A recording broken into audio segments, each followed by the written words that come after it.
श्री रामनवमी उत्सवानिमित्त प्रभू श्री रामचंद्रांचा जन्म सोहळा अभिषेक करून श्री क्षेत्र देवगड देवस्थान या ठिकाणी विधिवत साजरा करण्यात आला।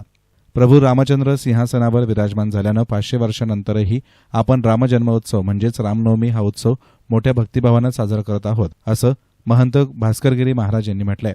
श्री रामनवमी उत्सवानिमित्त भास्करगिरी महाराज यांच्या हस्ते देवगड देवस्थानचे उत्तराधिकारी स्वामी प्रकाशनंद गिरी महाराज यांच्या उपस्थितीमध्ये प्रभू रामचंद्र भगवंतांच्या मूर्तीस्वरूप पाळण्याची दोरी ओढून रामजन्म सोहळा साजरा करण्यात आला।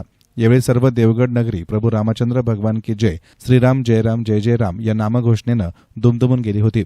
याप्रसंगी देवस्थानचे उत्तराधिकारी स्वामी प्रकाशनंद गिरी महाराज हे मंत्रपुष्पांजली म्हणाले, तर उपस्थितांना भास्करगिरी महाराज तसेच प्रकाशनंद गिरी महाराज यांच्या हस्ते प्रसाद वाटप करण्यात आला।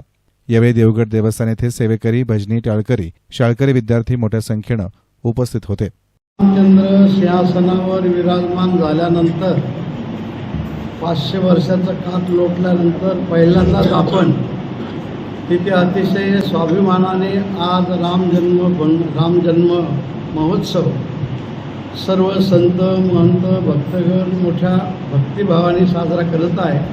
सध्या सर्व कार्यक्रम लाईव्ह चालू आहे मोबाईलवर। आज अयोध्येमध्ये तिथे खूप गर्दी आहे। प्रभू रामचंद्राचा अभिषेक झाला आणि त्याच रामप्रभूचं स्वरूप आपण मूर्तीच्या रूपाने इथं प्रभूला अभिषेक केलेला आहे। रामजन्माचे अभंग झाले आणि आता प्रभूचं भजनही झालं। आता रामाची आरती करून आपण ह्या रामजन्म महोत्सवाची सांगता करून आलेले आहोत।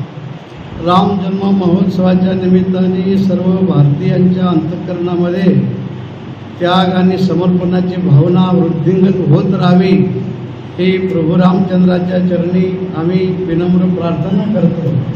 आज रामजन्म महोत्सवाच्या निमित्ताने प्रतिवर्षी समस्त भजनी मंडळ बिडकी हे बहुसंख्येने या ठिकाणी येतात आणि आज योगायोग पूजनीय महाराज इथं आले, त्यांचं कीर्तन होतं।